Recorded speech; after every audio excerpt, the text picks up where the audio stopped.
I was working 50 hours a week and then I had an hour commute. So I was given 60 hours a week committed to this process.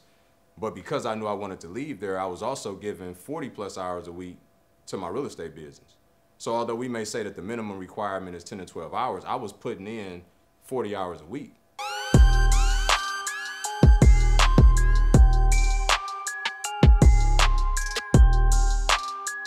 So my question is, so I'm always thinking of, bringing value to my career, right? So in a Hmm. real estate investing career. So I was thinking about once I move to Florida or wherever state I decide to move, it's not concrete right now. But once I get there, I was thinking about being a real estate agent, becoming that just to get value in both sides of the deal, so to speak. But the other part is I was thinking I want to be a home appraiser because I know how home appraisers are needed too on both sides of the deal. Would you look into something? I mean, I know you as a real estate agent, you explain like, you're not into it now, but you have respect for them. But would you get into something like that if you were thinking like passive income, like your first priority, passive income, or will you just kind of mix the two together? So let me ask you a first question. What do you do currently? Right now, I'm retired from driving. I used to be a owner of a gas fuel company. Okay. So things happened, and I've been retired from that a couple of years. Big Okay. lump sum of money. Um, lived under my means, so now I'm ready to do something like that. As far as passive income and not have to go to work physically again. So that's my Yeah. goal. Well, congratulations, number one. So I just was trying to like peek into your world to see what else you got going on before I gave you what the answer that I think is best suited. Um, so this is what let me just start with the realtor piece. Actually, I could say this to both of them. I think inherently you need to have an appetite to want to do either, and your appetite shouldn't be necessarily because of their positioning um, in tandem with your real estate business. It should just be because you want to be an appraiser, you want to be a realtor.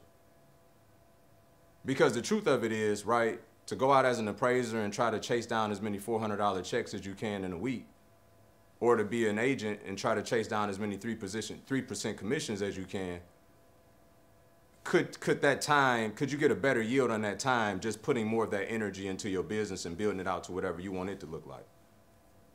I don't think so. I'm thinking, that's going to take a lot of time, so I can spend that with the OPM model you explained this week, and just, it's better ways to do it. So Remember, right, you're essentially starting three businesses at that point.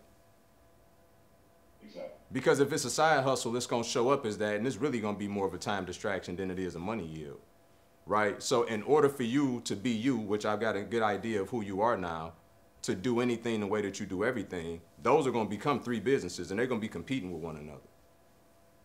So, I would get really solid on whatever one is going to give you the highest and best yield, which it sounds like probably is going to be real estate. Focus on that first.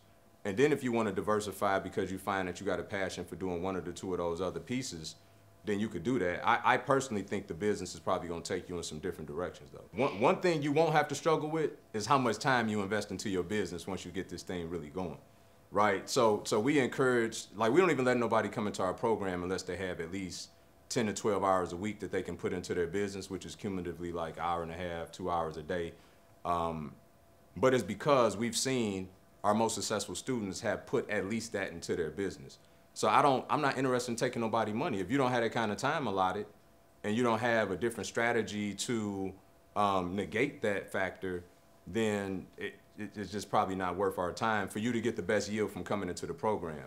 I say that to say, at the very same time, before I retired from corporate America, I was working 50 hours a week and then I had an hour commute. So I was given 60 hours a week committed to this process.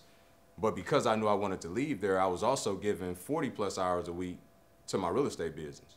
So although we may say that the minimum requirement is 10 to 12 hours, I was putting in 40 hours a week. And some like, well, how would you, it's 168 hours in a week, right? So I mean, I had 60 over here and 40 over here, and I figured out the rest to do it to 68. So your appetite being what it is, and I've been watching all the homework, and I hear your testimonial and your appetite, I think you'll get really consumed in what you're doing, and you won't have time for distractions. Question, and I thought about this last night. You know, with me never doing really been in real estate investing in things of that nature. What is the first step to get that process started? Yeah. You know what's interesting? Most people think the first step is going out getting the websites and business cards and the LLC, but that's just the accoutrements of doing business. The first step is getting clear on your goals. That is the first step, right? The first step is just understanding what do you want to get out of it. And then after that, you go put the pieces and the process together to give you what you want.